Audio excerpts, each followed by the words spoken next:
Mesdames, Messieurs, notre projet consiste à relever les défis qui attendent notre ville pour que chacun puisse y trouver sa place. Une ville pour tous, c'est une ville adaptée à tous et toutes, quel que soit l'âge, la condition physique, la capacité intellectuelle, le niveau scolaire. Grenoble utilise déjà la conception universelle pour que la ville soit accessible à tous de la même façon, par les mêmes moyens, en autonomie et en inclusion des personnes, que ce soit dans l'emploi, le logement, les transports, les services, les loisirs.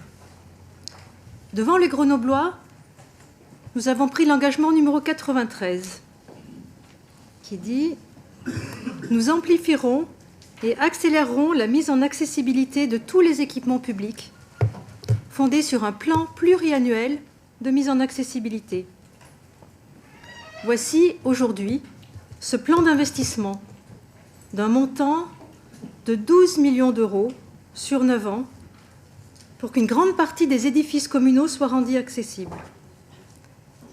Ce que nous avions écrit dans notre projet se trouve être rendu obligatoire par la loi du 10 juillet 2014.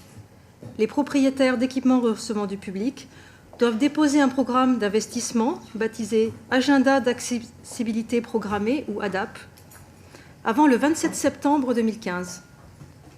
Je vous présente donc aujourd'hui notre ADAP qui porte sur les 300 équipements de la ville répartis sur 220 sites.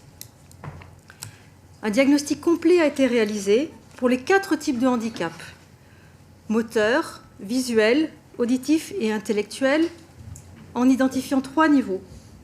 On peut apercevoir donc sur les images. Praticable de façon autonome, praticable avec accompagnement et non praticable. Le constat est douloureux, mais pas étonnant. Des efforts importants ont pourtant été accomplis par la ville depuis 20 ans, c'est-à-dire depuis le premier mandat de François Suchot, conseiller municipal, qui a réussi avec beaucoup d'opiniâtreté, une immense énergie aussi, à déployer des moyens conséquents. Je veux ce soir rendre hommage à François et à l'ensemble des militants associatifs, dont certains sont présents parmi nous ce soir, ici ou sur Internet, ainsi qu'aux agents des services qui ont porté tous ces projets. Et que je veux remercier aussi pour le gros travail que représente l'élaboration de cette ADAP. Grâce à eux, grâce à vous, Grenoble a remporté de nombreux prix.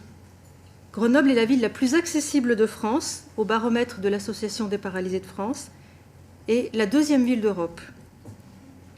Malgré cela, l'étendue et l'ancienneté du patrimoine de la ville font que 42% des bâtiments restent inaccessibles aux personnes à mobilité réduite, comme on peut l'apercevoir sur la diapositive.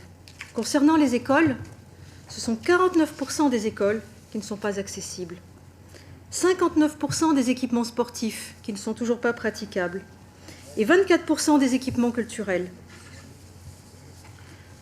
Nous allons donc amplifier les actions avec ce plan d'investissement de 12 millions d'euros.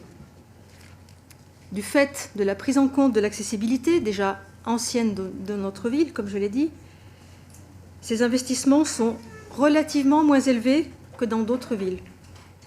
Par exemple, les écoles, nous venons d'en parler, les écoles construites récemment sont accessibles. Seules quelques améliorations doivent être apportées pour répondre aux nouvelles normes. Priorité aux enfants pour notre équipe. Plus de 4 millions d'euros seront investis dans les écoles. À terme, chaque enfant aura une école accessible dans un rayon de 500 mètres autour de chez lui. Les MJC sont la seconde priorité. En effet, elles accueillent un grand nombre d'usagers de tous âges et 52% d'entre elles sont inaccessibles. 2,4 millions d'euros seront investis dans la modernisation des bâtiments institutionnels, 2,3 millions d'euros d'investissement dans les équipements socioculturels, 1,3 million dans les équipements culturels et 1,7 dans les équipements sportifs. Pour cela, des critères de priorité clairs ont été définis et validés par les associations. Par exemple, les lieux uniques. Les lieux où un service ne peut être rendu dans un autre lieu ont été privilégiés. Le taux de fréquentation a été un critère essentiel pour les équipements sportifs. pour les écoles, c'est le critère de proximité qui a été retenu, comme je l'ai déjà dit. Dès 2016, nous engagerons 300 000 € de travaux et 12 écoles seront rendues accessibles. Cette efficacité est obtenue par la priorisation des actions rapides et qui bénéficie au plus grand nombre. Les travaux à mener couvrent des réalités diverses. Des changements de porte, des sécurisations d'escaliers, des rampes d'accès, de la signalétique, des boucles magnétiques pour les personnes malentendantes. En 2017, la somme sera portée à 500 000 €. Des travaux importants seront réalisés sur des écoles, des MJC, un théâtre. Puis ce montant sera porté à 800 000 € en 2018. Cette montée en puissance nous permettra de lancer de gros projets au fur et à mesure de l'avancement des études. Et ensuite, le montant sera porté à 1,7 million € par an. Par ces gros investissements, sur les 3 premières années, 78 équipements seront rendus accessibles. En 2024, ce sont 166 équipements publics qui devraient être rendus accessibles. En ce qui concerne plus précisément les écoles, ce sont 34 écoles d'ici 2018 et 56 d'ici 2024. Le total du plan est donc de 12 millions €. Ce montant est à comparer au montant réalisé concernant les bâtiments sur les 9 dernières années sur la ville de Grenoble. Ce montant est de 4,4 millions €. C'est donc un effort très important que nous proposons et que nous réaliserons dans un contexte budgétaire qui est, comme vous le savez, asphyxié par l'austérité gouvernementale. Un petit zoom sur les écoles, en lien avec le plan école, mais aussi donc une partie des montants qui sont dans le plan école, mais aussi avec des travaux spécifiques d'accessibilité de certaines écoles. Et les chiffres que j'ai déjà donnés sont affichés actuellement. À l'heure actuelle, nous avons une école par secteur accessible et encore pas accessible entièrement selon les nouvelles normes.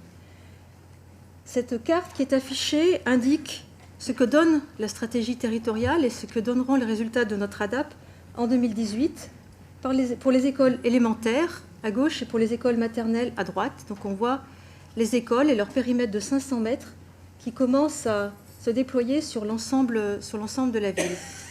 En orange, ce sont les écoles accessibles seulement avec accompagnement. Et on commence à apercevoir aussi l'école neuve en vert plus foncé, qui n'est pas dans la DAP, mais qui est intéressante aussi et qui doit évidemment être prise en compte. Et voici sur la diapositive précédente le prévisionnel en fin de période, en 2024, en intégrant donc l'ensemble des nouvelles écoles que nous venons de voter dans le plan école.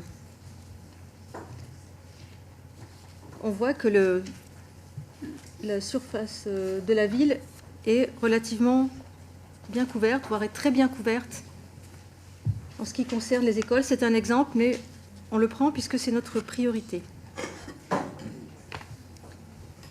Ce plan d'investissement sera aussi bénéfique à l'emploi et en particulier aux artisans, puisqu'il représente de nombreux travaux.